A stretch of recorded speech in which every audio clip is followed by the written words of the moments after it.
The creator economy is massive.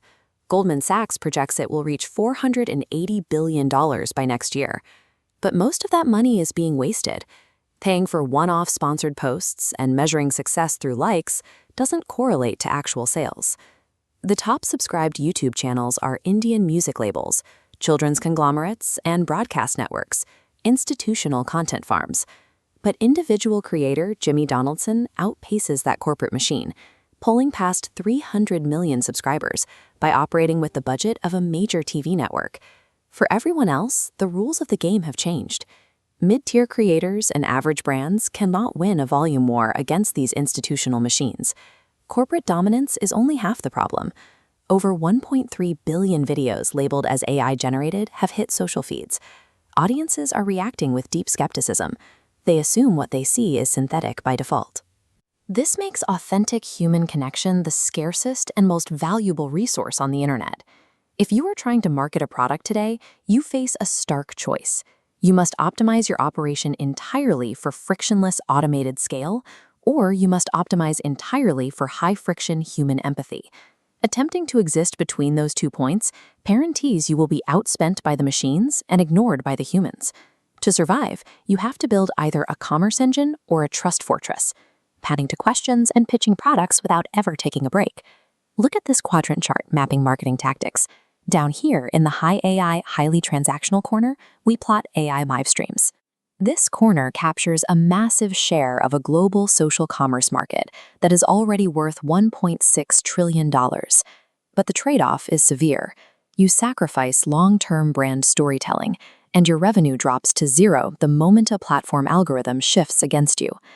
To feed this engine without paying expensive creators, brands are deploying content loyalty programs.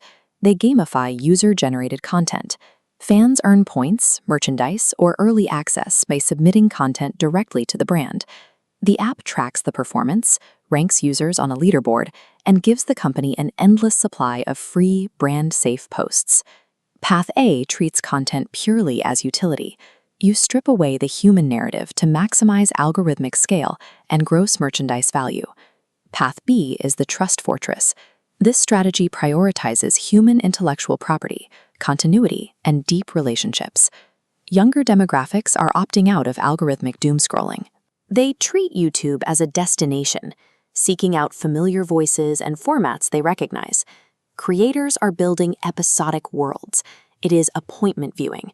Audiences return for the specific host and the ongoing narrative, treating it like a television series. The trade-off here is friction. This path requires higher production costs, longer lead times, and giving up strict corporate message control to let the creator's voice lead. But in exchange, you secure audience retention.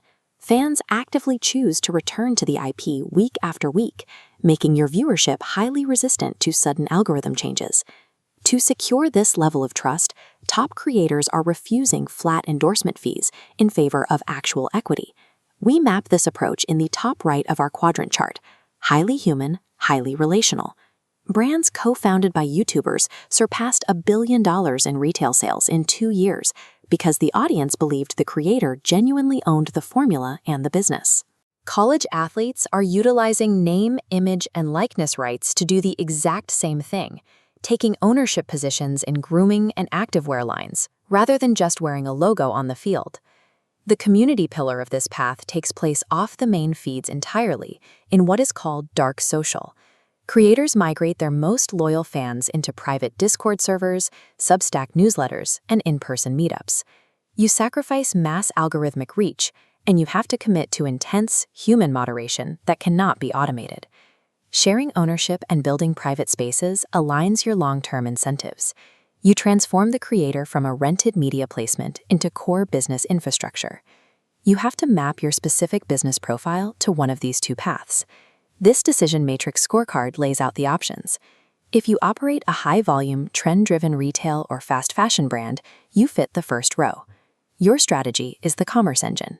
You will compete entirely on price and speed, and your primary metric is cost per acquisition.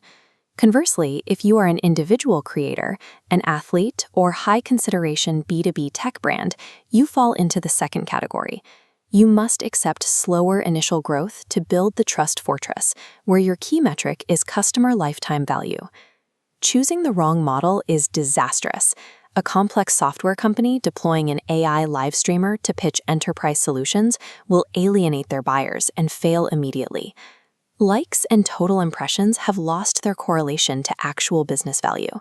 Success in 26 is quantified strictly in two ways: immediate direct checkout conversions or compounding owned brand equity. Stop buying rented attention. You must decide whether to build a narrative world that people want to live in or automate a frictionless sales machine. In a digital landscape flooded with synthetic content, trust can no longer be rented. You must structurally own it or completely bypass it. Notebook LM is very easy way for video overview. Websites के resource आप दे सकते हैं, YouTube के source दे सकते हैं, जो भी source आप प्रोवाइड करेंगे उसके मुताबिक वीडियो बनेगी।